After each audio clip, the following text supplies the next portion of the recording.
ভারতীয় মিডিয়ায় দাবি করা হলো জঙ্গি হামলা, ২৬ জন নিহত, সবাই পর্যটক।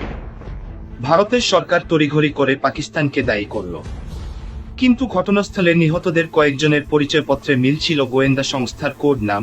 একাধিক মৃতদেহে মিলেছে সামরিক গ্রেডের বুলেট প্রুফ ভেস্ট। পর্যটকদের হাতে থাকা ব্যাগে ছিল কোনো সাধারণ ঘুরতে আসা পর্যটকের নয়, কৌশলগত ম্যাপ, সংকেত, চ্যানেল কোড, ড্রোন কন্ট্রোলার। ভারতের সাধারণ নির্বাচন দরজায় কড়া নাড়ছে। জনতা রাস্তায়, কেউ রেশন না পাওয়ার ক্ষোভে, কেউ মসজিদ উচ্ছেদের প্রতিবাদে, কেউ ২৫ কোটি মুসলমানের জমি, ঘর এবং বিশ্বাস দখলের বিরুদ্ধে আওয়াজ তুলতে গিয়ে কারাবন্দী। ঠিক এমন সময় নাটক মঞ্চস্থ হয়। ভারত জানে একটা পুলওয়ামা ২ কি ঘটালেই জনতা ভুলে যাবে মূল্যস্ফীতি, সাম্প্রদায়িক উগ্রতা এবং বিজেপির দমন নীতি।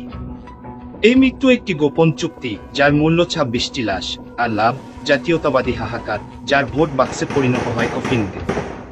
আর ওয়াকফ আইন এক সাংবিধানিক ডাকাতি।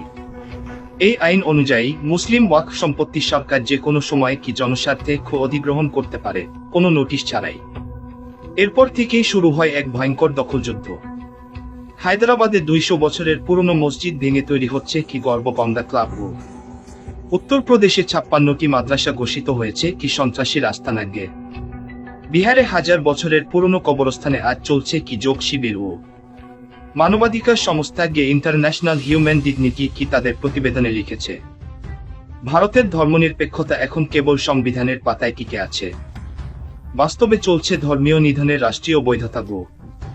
সার্জিক্যাল স্ট্রাইকের নাটক, অথচ স্যাটেলাইট ছবিতে কোনো সামরিক ধ্বংসাবশেষ মেলেনি। ভারতীয় মিডিয়া অবশ্য ঠক নিয়ে আনন্দে ছিল।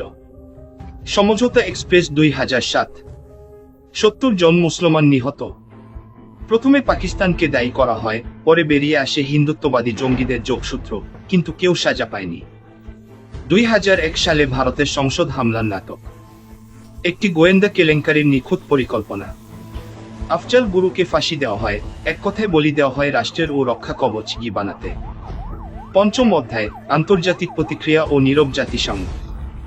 এইবার আন্তর্জাতিক সম্প্রদায় আগের মতো নীরব নয়। হিউম্যান রাইটস ওয়াচ বলেছে, ভারতের মুসলিম নিপীড়ন এখন মায়ানমারকেও হার মানাচ্ছে কি। তবুও জাতিসংঘ চুপ, কারণ ভারতের বাজার বড়, অস্ত্র চুক্তি মোটা, আর কি গ্লোবাল সাউথ কি এর চ্যাম্পিয়ন সেজে মোদি রাষ্ট্রীয় নাটকের নির্মাতা। ভারত এখন আর কেবল ও গান্ধীর দেশ কি নয়, বরং কি গোডসের আত্মার রাষ্ট্র, যেখানে একজন মুসলিম শিক্ষার্থী কোরআন পড়তে গিয়ে পেটানো হয়, যেখানে একজন বৃদ্ধ ইমাম নিজের মসজিদের সামনে গুলিবিদ্ধ হন, যেখানে শিশুদের পাঠ্যবই থেকে মুছে ফেলা হয় মুসলিম বিজ্ঞানীদের নাম। এবং এই দেশ যখন আন্তর্জাতিক মঞ্চে দাঁড়িয়ে গণতন্ত্রের পাঠ দেয়, তখন সেটি হয়ে ওঠে পরিহাস। শেষ অধ্যায়, ইতিহাসের আদালতে রাষ্ট্রীয় অপরাধ।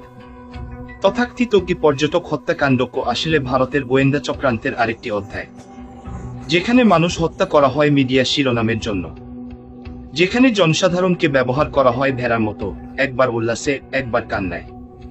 এই ভারতের বিরুদ্ধে কোনো রকেট প্রয়োজন নেই, প্রয়োজন শুধু এক বিন্দু বিবেক।